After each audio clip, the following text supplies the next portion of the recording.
Good morning student. आज हम fourth chapter reproductive health के नेक्स्ट टॉपिक के बारे में बात करेंगे। लास्ट टाइम पे हम बात कर रहे थे कि जो हमारे पास यहाँ पे जो मेथड से कॉन्ट्रासेप्शन के उनके बारे में हम बात कर रहे थे। हमने नेचुरल कॉन्ट्रासेप्शन के बारे में बात की थी। नेचुरल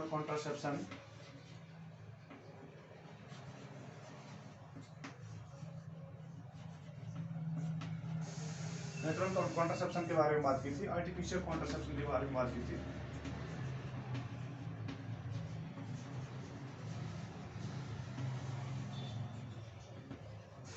और लास्ट टाइम पे हम बात कर रहे थे कि कॉन्ट्रासेप्शन होता क्या है, विच प्रिवेंट द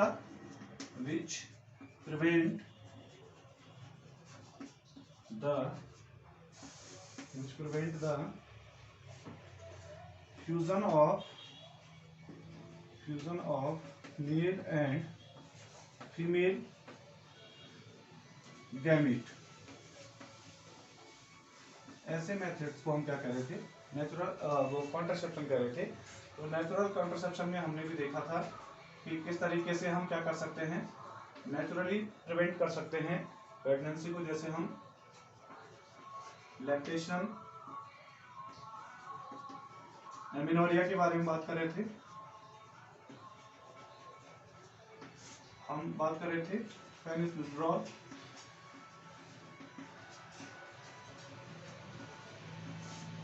ये हम बात कर रहे थे कि फाइनल इजैकुलेशन से पहले हम क्या कर सकते हैं, पेनिस को विड्रॉ करके वहां से क्या कर सकते हैं, जो फर्टिलाइजेशन होना है उसको प्रिवेंट कर सकते हैं। और आर्टिफिशियल कॉन्ट्रासेप्शन में हम बात कर रहे थे, कॉन्डोम्स के बारे में बात कर रहे थे, हम आईयूडी के बारे में बात कर रहे थे, इंट्रा यूटेराइन जो डिवाइस होते हैं, कॉपर टी के बारे में बात कर रहे थे, कॉपर इन के बारे में हम बात कर रहे थे यहाँ पे, कॉपर 7 के बारे में। और आज हम बात करेंगे यहाँ पे ओरल कॉन्ट्रासेप्शन के बारे में। ओरल कॉन्ट्रासेप्शन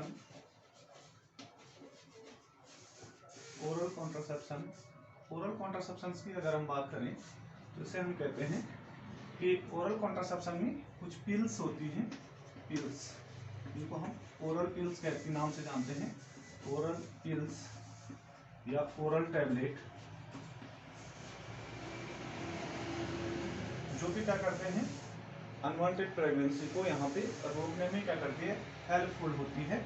तो जो ये पिल्स होती हैं, ये एक्चुअली होती क्या है, ये जो पिल्स होती हैं ये यहाँ पे बनी हुई होती है। दो टाइप के हार्मोन्स होते हैं, एक होता है एस्ट्रोजन प्लस प्रोजेस्ट्रॉन, और इन हार्मोन को हम क्या कहते हैं, एस्टेरॉइड हार्मोन कहते हैं। एस्टेरॉइड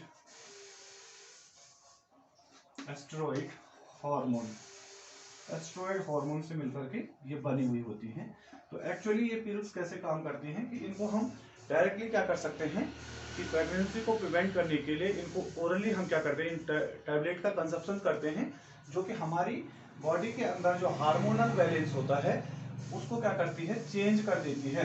तो यहाँ पे जब हम यहाँ पे जो कॉन्ट्रासेप्शन पिल्स लेते हैं उसमें क्या होता है, ये किसका कॉम्बिनेशन होता है, the combination of progesterone and estrogen hormone. Estrogen और प्रोजेस्ट्रॉन हार्मोन का क्या होती है, ये कॉम्बिनेशन होती है, जिसका एग्जांपल हमारे पास क्या है, एक है माला डी, माला एन और सहेली। ये क्या है, कुछ पिल्स हैं जिनको क्या किया जाता है, ओरल कॉन्ट्रासेप्शन पिल्स के फॉर्म में उनको यूज किया जाता है। तो जो यहाँ पे ये पिल्स होती हैं एक्चुअली में किससे बनी हुई हैं, एस्ट्रोजन और प्रोजेस्टेरोन हार्मोन से मिलकर के बनी हुई हैं। अब ये काम कैसे करती हैं, जो ये पिल्स होती हैं, तो इनका जो काम होता है एक्चुअल में, ये काम कैसे करेंगी, ये हमारी बॉडी के अंदर क्या करती हैं, एस्ट्रोजन और प्रोजेस्टेरोन हार्मोन के लेवल को इंक्रीज कर देती है। वुमन की बॉडी के अंदर बॉडी क्या कर देती है, इंक्रीज कर देती है लेवल को, increase the level of estrogen and progesterone. इन दो हार्मोन को के लेवल को ये क्या कर देती है, इंक्रीज कर देती है। और जब इनका हार्मोनल लेवल इंक्रीज होता जाता है फीमेल बॉडी के अंदर, तो ये डायरेक्टली क्या करती हैं, जो GnRH हार्मोन होता है, जिसको हम कहते हैं GnRH हार्मोन, से हम कहते हैं गोनेडोट्रोपिक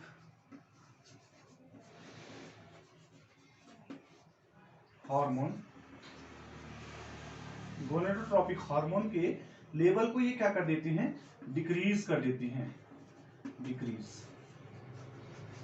तो ये गोनेडोट्रोपिक हार्मोन पे क्या करती है, नेगेटिव फीडबैक देती है, नेगेटिव फीडबैक। नेगेटिव फीडबैक का मतलब है कि गोनेडोट्रोपिक हार्मोन का जो लेवल होगा वो क्या हो जाएगा, डिक्रीज होना स्टार्ट हो जाएगा। और जैसे ही गोनेडोट्रोपिक हार्मोन का लेवल क्या हो जाएगा, डिक्रीज हो जाएगा, तो ये दो हार्मोन के लेवल को यहाँ पे इफेक्ट करता है। गोनेडोट्रोपिक हार्मोन के स्टिमुलेशन से क्या होता है, दो टाइप के हार्मोन यहाँ पे क्या होते हैं, रिलीज होते हैं। एक को हम कहते हैं FSH which is known as follicle stimulating hormone, और एक होता है LH जिसको हम कहते हैं ल्यूटिनाइजिंग हार्मोन। इसको क्या कहते हैं, ल्यूटिनाइजिंग हार्मोन। तो जब हम किसी भी जो ओरल पिल्स होती है उसका यूज करते हैं, जो किसकी बनी हुई होती है, एस्ट्रोजन प्लस प्रोजेस्टेरोन। तो जैसे हम एस्ट्रोजन और प्रोजेस्टेरोन की बनी हुई ओरल पिल्स को लेंगे, तो ये डायरेक्टली क्या करेगी, GnRH के लेवल को क्या करेगी, डिक्रीज कर देगी। और GnRH का लेवल जैसे डिक्रीज हो जाएगा, वैसे ही फॉलिकल स्टिमुलेटिंग हार्मोन और ल्यूटिनाइजिंग हार्मोन का क्या हो जाएगा, यहाँ पे लेवल भी डिक्रीज हो जाएगा। हम प्रीवियस लेक्चर में बात कर चुके हैं ऑलरेडी, जो FSH हार्मोन होता है ये क्या करता है, फॉलिकल को स्टिमुलेट करता है। इसको फॉलिकल को स्टिमुलेट करता है, किस चीज के लिए, ओव्यूलेशन के लिए, और फॉलिकल की स्टेजेस को चेंज करने के लिए। जैसे कि हम बात कर रहे थे कि प्राइमरी फॉलिकल कन्वर्ट होगा सेकेंडरी फॉलिकल में, सेकेंडरी फॉलिकल टर्सरी फॉलिकल में, तब यहाँ पे क्या बनेगा, ग्राफियन फॉलिकल बनेगा। तो किसकी वजह से हो रहा है ये किसकी वजह से हो रहा है, फॉलिकल स्टिमुलेटिंग हार्मोन की वजह से। और दूसरा हमने कहा था कि जो ल्यूटिनाइजिंग हार्मोन होता है ये ग्राफियन फॉलिकल को क्या करता है, रप्चर करके वहां से क्या कर देता है, सेकेंडरी oocyte को रिलीज कर देता है, सेकेंडरी oocyte को क्या कर देता है, रिलीज कर देता है। और ये कन्वर्ट हो जाता है कॉर्पस ल्यूटियम में, किसमें, कॉर्पस ल्यूटियम में, जो कि प्रोजेस्टेरोन हार्मोन को क्या करता है, यहाँ पे रिलीज करता रहता है। तो जब हम एस्ट्रोजन और प्रोजेस्टेरोन को ऑलरेडी क्या करते हैं, इनटेक करते हैं इन पिल्स के थ्रू, तो ये डायरेक्टली हाइपोथैलेमस को क्या करेगा, इंड्यूस करेगा और गोनेडोट्रोपिन हार्मोन के लेवल को डिक्रीज करेगा। और गोनेडोट्रोपिक हार्मोन से जो यहाँ पे स्टिमुलेट होने वाले हार्मोन है, फॉलिकल स्टिमुलेटिंग हार्मोन, और जो हमारे पास ल्यूटिनाइजिंग हार्मोन है, उनका लेवल वहां पे क्या हो जाएगा, डिक्रीज हो जाएगा, जिसकी वजह से फर्दर ओवुलेशन नहीं होगा। तो जो ये ओरल पिल्स होती हैं, इनको मतलब एवरीडे इनका कंजप्शन करना पड़ता है। एवरीडे का मतलब है कि जो ओरल पिल्स होती है, जैसे कि अगर हम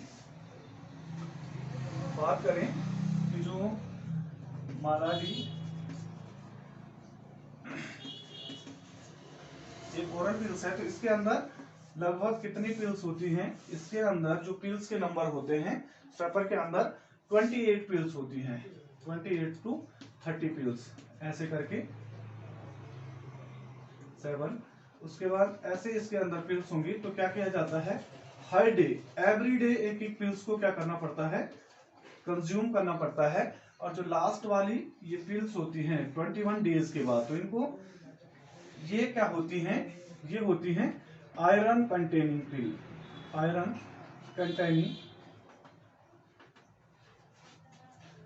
कंटेनिंग पिल्स। तो थोड़ा सा इसको देखेंगे हम कि जैसे मेंस्ट्रुएशन स्टार्ट हुआ 1 to 5th डे, तो फर्स्ट डे से ही इस पिल्स का कंजप्शन स्टार्ट हो जाएगा। और ये पिल्स किसकी बनी हुई है, एस्ट्रोजन प्लस प्रोजेस्टेरोन। एस्ट्रोजन और प्रोजेस्टेरोन से ये मिलकर के बनी हुई है। तो क्या होगा, जैसे जैसे एस्ट्रोजन और प्रोजेस्टेरोन बॉडी के अंदर जाता रहेगा तो लेवल किसका कम हो जाएगा, गोनेडोट्रोपिन हार्मोन का लेवल कम हो जाएगा, जिससे कि फॉलिकल स्टिमुलेटिंग हार्मोन क्या नहीं होंगे, वहां पे उनका सेक्रेशन नहीं होगा, जिसकी वजह से वहां पे फॉलिकल नहीं बनेंगे। तो 21 डेज तक इनको क्या कर दिया जाता है, ऐसे करके इनको लेना स्टार्ट किया जाता है। और 21 डेज के बाद इन पिल्स को दोबारा से क्या कर दिया जाता है, बंद कर दिया जाता है। और तब जब प्रोजेस्टेरोन और एस्ट्रोजन का लेवल दोबारा डिक्रीज हो जाता है, तो डिक्रीज होने पे क्या हो जाता है, जो वॉल ऑफ एंडोमेट्रियम होती है, एंडोमेट्रियम वॉल होती है यूट्रस की, वो क्या हो जाती है, लेसेस आउट हो जाती है, मतलब उसका ब्रेक डाउन हो जाता है, break down of endometrium wall. और यूट्रस की एंडोमेट्रियम वॉल के ब्रेक डाउन होने से वहां पे क्या हो जाएगा, मेंस्ट्रुअल साइकिल फिर से क्या हो जाती है, स्टार्ट हो जाती है मेंस्ट्रुअल साइकिल। और यहाँ पे जो 7 पिल्स होती हैं ये आयरन कंटेनिंग होती है, ताकि ये ब्लड के मतलब ब्लड का जो लेवल है उसको मेंटेन करके रखे बॉडी के अंदर। तो ये एस्टेरॉइड क्या होती हैं, इसके अंदर हार्मोन होते हैं, और एस्टेरॉइड हार्मोन की वजह से जो वुमेन्स होती हैं वो फैटी हो जाती हैं। तो उसके बाद एक world famous oral contraception India ने बनाया, जो कि लखनऊ में एक इंस्टीट्यूट है जिसको हम नाम से जानते हैं CDRI, जो कि क्या है, सेंट्रल ड्रग्स रिसर्च इंस्टीट्यूट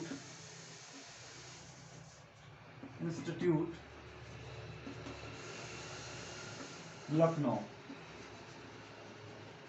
में एक इंस्टीट्यूट है, central drugs research institute India का।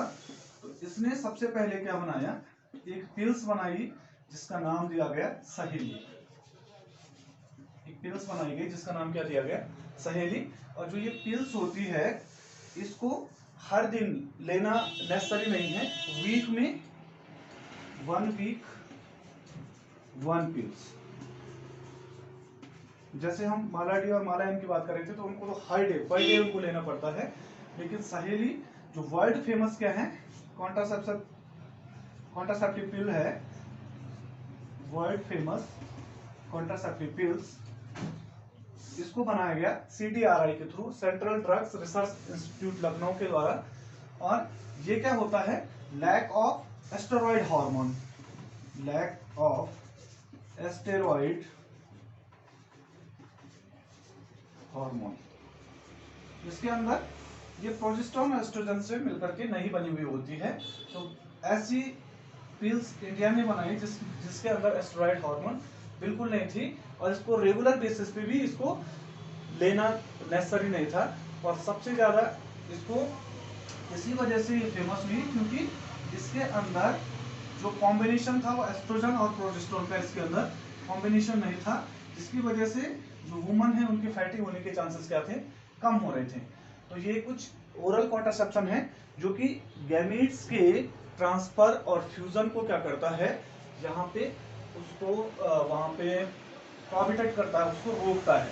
अब यहाँ पे एक और कॉन्ट्रासेप्शन की बात आती है जिसको हम कहते हैं इंजेक्शन और implant, injection and implant, injection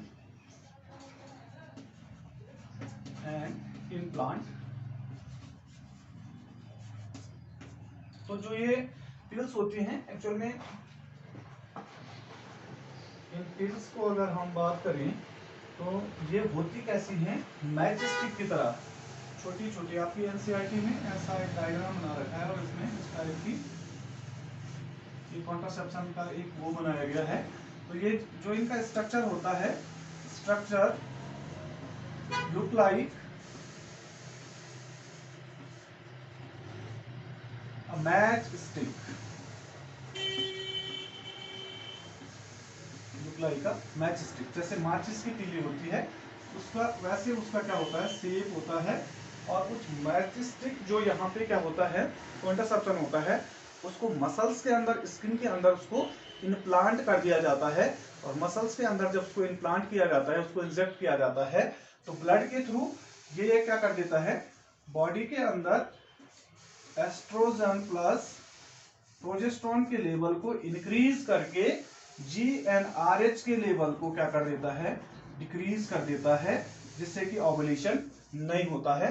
तो इस तरीके से भी क्या किया जा सकता है कि जो प्रेगनेंसी है उसको वहां पे क्या किया जा सकता है, उसको रोका जा सकता है।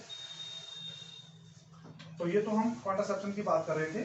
अब यहाँ पे एक चीज और आती है जिसकी हम बात करते हैं, MTP। और MTP क्या होती है, MTP इसको हम कहते हैं medical termination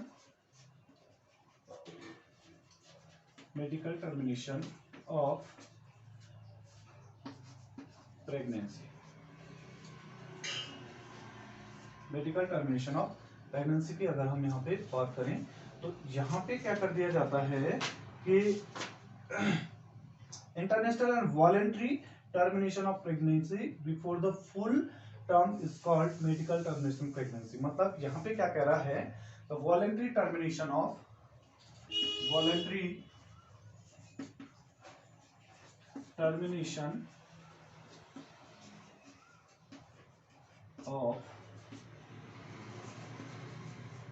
pregnancy before the 9 months,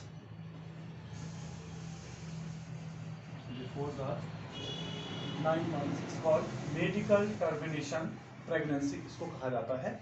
और जो मेडिकल टर्मिनेशन प्रेगनेंसी है, ये ऑब्वियसली जो पॉपुलेशन है उसको डिक्रीज करने में भी, पॉपुलेशन डिक्रीज करने के लिए ये क्या है, पॉपुलेशन को डिक्रीज करने में भी क्या होती है, हेल्पफुल होती है। और ये इसको इंडियन गवर्नमेंट ने लीगल किया, इंडियन गवर्नमेंट लीगलाइज्ड इन 1971 से इसको लीगल कर दिया गया था भारत की गवर्नमेंट के थ्रू। क्योंकि जो ये MTP है, इसको मतलब कैसे केसेस में लीगल माना गया है और किन केसेस में इलीगल माना गया है। तो यहाँ पे जो गवर्नमेंट है उसने सिर्फ और सिर्फ क्या कहा है कि अगर हम सेक्स डिटर्मिनेट करने के बाद, सेक्स डिटर्मिनेशन के बाद हम क्या करते हैं कि फेटस को अगर हम ये देख लें कि फेटस के अंदर क्या है, कि जो एम्ब्रियो है, जो एम्ब्रियो बन रहा है वो मेल है या फीमेल है या बॉय है या गर्ल है, उसके बिहाफ पे अगर हम टर्मिनेट करवाना चाहें, कि बहुत सारे लोगों का ये मिथ है कि जो गर्ल्स है उसको क्या कर दिया जाता है, मेडिकली टर्मिनेट किया जाता है, तो उन केसेस में इसको क्या किया गया है, उसको इलीगल माना गया है। लेकिन और जो केसेस होते हैं, जैसे कि अगर हम बात करें रेप केसेस में या कॉन्ट्रासेप्शन फेलियर में, कॉन्ट्रासेप्शन फेलियर, या फिर हम अनवांटेड प्रेगनेंसी की बात करें, अनवांटेड प्रेगनेंसी,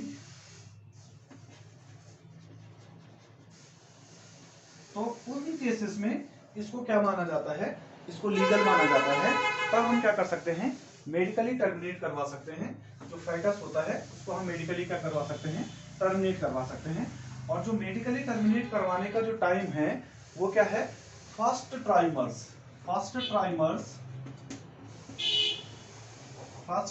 का मतलब है 12th week,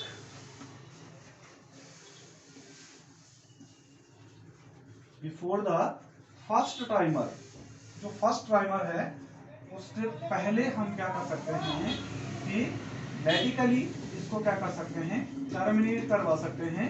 after the first ट्राइमर्स surgically इसको क्या किया जाता है, फिर टर्मिनेट करवाया जाता है।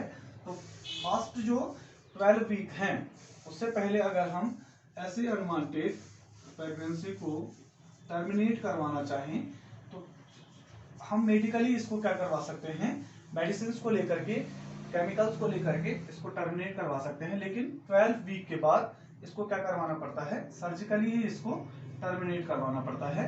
तो जो MTP है उसको हम क्या कहते हैं, मेडिकल टर्मिनेशन प्रेगनेंसी, जिसको लीगलाइज किया गया था इंडियन गवर्नमेंट के थ्रू 1971 में।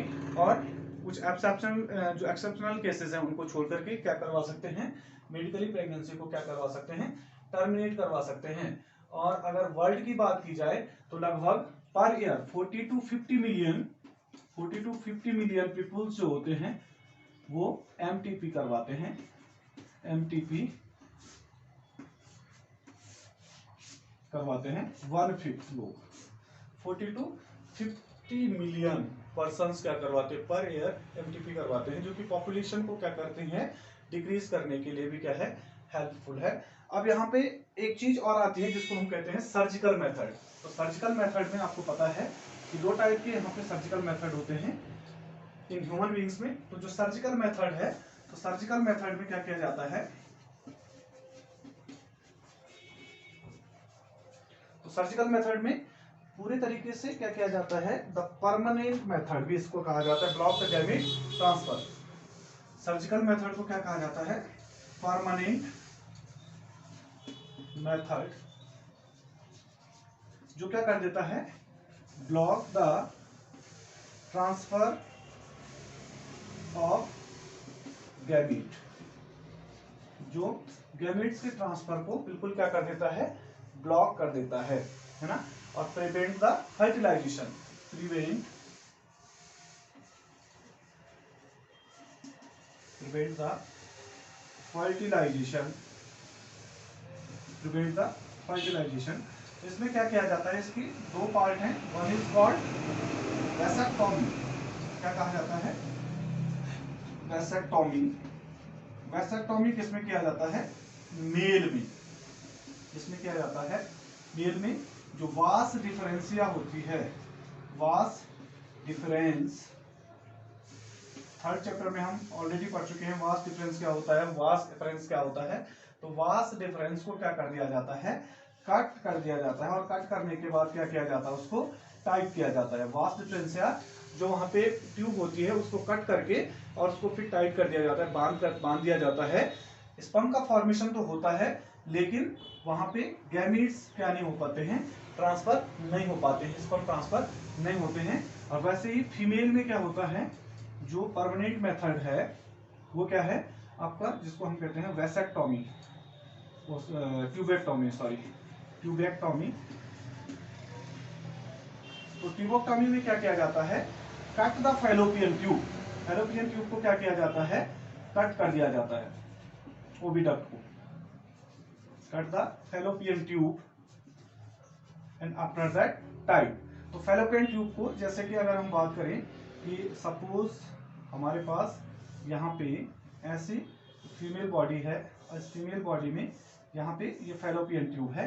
इस फैलोपियन ट्यूब के बाहर यहाँ पे एक फिमरे है, यहाँ पे ओवरी है, ओवम निकलेगा, इसको यहाँ से कट करने के बाद इसको क्या कर दिया जाता है, ऐसे टाइट किया जाता है, ताकि ओवम यहाँ से रिलीज ना हो और फर्टिलाइजेशन की प्रोसेस वहाँ पे ना हो। तो ये कुछ कॉन्ट्रसेप्शन मेथड थे जिसकी वजह से हम क्या कर सकते हैं कि जो मेटिंग है, जो इंटरकोर्स के टाइम पे फ्यूजन होता है गैमेट्स का, उसको हम किस तरीके से क्या कर सकते हैं, उसको हम वहां पे उसके फ्यूजन को हम रोक सकते हैं। कल हम बात करेंगे जो STD होती है, sexual transmitted disease. Thank you and have a nice day.